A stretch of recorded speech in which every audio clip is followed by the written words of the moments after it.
Le Mali vient de bloquer la diffusion de France 24 et Radio France Internationale, appartenant à France Monde Média, je crois, si je ne me trompe pas. Très intéressant comme fait, et c'est tollé général en Europe. Exactions, abus de droits de l'homme et tout le reste. Pourquoi le Mali l'a fait? Le Mali l'a fait parce qu'ils ont fait des rapports officiels accusant les militaires maliens d'exactions, de tueries de populations civiles, de carnage, de ravages. Nous avons mené des entretiens avec des dizaines de témoins et d'autres personnes et nous avons documenté 8 incidents dans le centre et dans le sud-ouest du Mali qui impliquent les groupes armés islamistes et l'armée malienne. Et ces différents événements que nous avons documentés se sont soldés par le meurtre de 107 personnes, des civils, y compris des suspects, et donc parmi eux des commerçants, des chefs de village, des chefs religieux et des enfants. Et aussi, on a prétendu qu'il y avait des Blancs qui parlaient une langue qu'on ne comprend pas, qui ont participé à ces massacres. Alors dans votre rapport, vous parlez également d'hommes blancs qui ne parlent pas français, qui seraient aussi responsables d'exactions. Alors effectivement, dans certains témoins que nous avons interviewés, on décrit la présence de soldats blancs qui ne parlaient pas, qui parlaient une langue en fait qu'ils ne comprenaient pas, et par supposition en fait comme Barkhane, Takuba et ni la MINUSMA ne sont opérationnels dans cette zone, on peut penser qu'il s'agisse de Russes engagés auprès du groupe Wagner. Accusant ainsi évidemment la Russie. Vous savez exactement ce qui s'est passé en Mali très récemment. Le Mali a été mis à l'écart par beaucoup de peuples, par des lâches. Ce n'est même pas le peuple, ce sont les représentants. Très lâches, qui ont crucifié un pays frère au nom d'un étranger. Au nom de quel droit, quelle loi, je ne sais pas. Mais est-ce que les Maliens sont morts? Est-ce que les Maliens sont affamés? Je ne sais pas, les Maliens, dites-moi. Est-ce que les Maliens sont en train de mourir comme on nous a dit? Ils vont mourir, ils vont craquer. Je ne sais pas. Je ne suis pas là, mais j'ai envie de savoir. C'est très hypocrite de voir ce qui se passe dans le monde. Si on rentre un peu en arrière, il y a quelque temps, la chaîne russe RT a été sanctionnée de l'Europe après l'appel de l'Union européenne, prétextant que la chaîne propageait des mensonges. La chaîne était basée sur la fausse information. Au nom de toutes les équipes d'RT France, nous souhaitions vous remercier sincèrement pour votre fidélité tout au long de ces 4 années. D'après eux, qui est juge, qui en effet décide quelle est la bonne information ou quoi. Et ça nous pousse à réfléchir encore une fois, comme je le disais précédemment.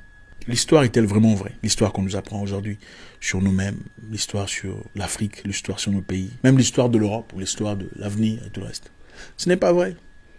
Chacun raconte l'histoire selon ses compétences. C'est le gagnant des guerres qui raconte l'histoire. L'histoire de la guerre, est-ce vrai? Les théories qu'on nous apprend, est-ce vrai? Oh, monsieur tel a massacré des tels. C'était à cause de ça. Est-ce que c'est vraiment vrai? Ou bien c'est la version du vainqueur? C'est la version du lion ou de l'antilope? Très intéressant, remettre en question toutes ces histoires. La propagande est une réalité, mes amis. La propagande est une réalité. Depuis Hitler jusqu'à aujourd'hui, ça n'a pas stoppé. Ça a simplement changé de forme. On nourrit au peuple ce qu'on veut que le peuple comprenne. On nourrit au peuple les idées selon lesquelles il y a un méchant ici, là-bas. Il faut aller finir les gens, tout ça. La femme qui parle là, parlant d'exactions et de tout le reste. On peut penser qu'il s'agisse de Russes. Travaille pour Human Rights Watch. Human Rights qui a reçu 100 millions de dollars en 2010. Venant de qui? George Soros. Intéressant. Pendant 10 ans, 100 millions de dollars. Ça me fait rire parce que justement là c'est un peu comme la CPI. La CPI qui curieusement ne condamnait que les Africains et les Européens de l'Est. Pourquoi Blair n'est pas passé par la CPI? Si c'est sérieusement pour le droit des humains. Attendez, avec tout ce qui s'est passé en Irak, plus de combien, je sais même plus combien le nombre de gens qui sont morts. Je veux pas massacrer ça ou faire d'erreur. Au nom de quoi? Des missiles et des explosifs qui n'ont jamais existé. Pourquoi l'autre Américain n'est jamais passé par la CPI? Au fait d'ailleurs, il y a un grand pays que tout le monde connaît qui a complètement refusé de faire partie de la CPI. Mais ils ont quand même sponsorisé. Ils sont les plus grands sponsors de la CPI. À quoi ça sert? C'est-à-dire nous vivons dans un monde où la raison du plus fort est la meilleure. autant on veut vous parler de démocratie, la démocratie adaptée aux gagnants et aux riches. Évidemment, dans l'objectif de protéger les biens et les avantages des riches. Regardez tous les présidents qui sont décédés récemment ou qui sont tombés. Tous les pays qui ont eu des problèmes. C'est parce qu'ils étaient contre quelque chose qui bénéficiait de grandes organisations. C'est ça la réalité. C'est ça la réalité. Et quand vous posez ces questions, on vous traite de quoi? Théoriste de complot, n'est-ce pas? Beaucoup de gens disent théorie du complot, mais ne comprennent même pas l'origine de ce terme théorie du complot. Théorie du complot, complotiste, ça a commencé aux États-Unis. C'est la CIA, c'est un terme inventé par la CIA dans les années 60, juste après la mort de Kennedy, pour discréditer toute personne qui avait des idées parallèles aux idées générales. Donc toute personne qui posait des questions pertinentes sur cette histoire, sur comment il est mort, tout ça, tout le reste, était traité de complotistes. Les complotistes qui, curieusement, font usage de leurs cellules cérébrales. C'est important, c'est vrai, on peut aller dans les extrêmes, mais est-ce que le fait d'aller dans les extrêmes dans le complotisme veut dire que tout ce qu'on nous dit, c'est des mensonges? Absolument pas. Je pense qu'il faut avoir un niveau de balance, d'équilibre. L'histoire nous est racontée par les gagnants, par celui qui raconte. Chacun présente sa version. Voilà pourquoi même au tribunal, vous avez l'accusé et l'accusateur. C'est bizarre, c'est bizarre. Quelle hypocrisie. Il y a quelque temps, la RT, la chaîne nationale russe, a été stoppée, bloquée de l'Union européenne. L'Union européenne qui l'accuse de quoi? De mensonges, de fausses informations. Pourquoi on n'a pas laissé aux humains, aux Européens, qui sont assez adultes pour faire leur propre choix, de regarder ce que eux diffusent et ce que la RT diffuse pour décider d'eux-mêmes, disant, ok, qui dit la vérité ou pas? Mais eux choisissent délibérément. Non, vous n'allez plus diffuser vos histoires ici chez nous, parce que vous racontez des mensonges. Quel biberonnage général, c'est incroyable. Les Européens sont-ils des gamins pour que quelqu'un choisisse pour eux ce qu'ils peuvent écouter ou pas? Ça me ressemble beaucoup plus à la Chine, je crois. Est-ce que le capitalisme est vraiment ce qu'on nous prétend? Est-ce que la démocratie est vraiment ce qu'on prétend? C'est une très bonne question. Vous savez, les Africains ont été épargnés de beaucoup de choses quand ils étaient séparés de beaucoup de choses. En fait, c'est pour dire que beaucoup de choses nous arrivent parce que nous sommes trop impliqués dans des histoires qui ne nous regardent pas. Beaucoup de respect au peuple malien, un peuple fort et vaillant. On a dit que vous alliez tomber, vous serez à genoux en train de supplier, mais est-ce que vous êtes à genoux?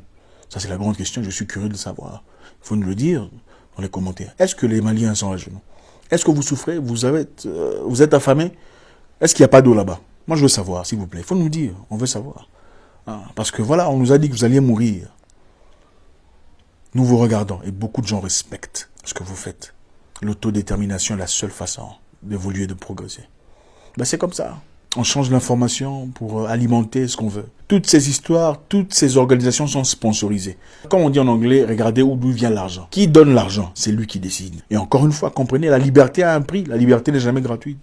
On ne vous donne jamais la liberté. Une personne forte qui domine sur vous ne vous laissera jamais partir pour rien. Impossible. Il faut lutter, il faut résister.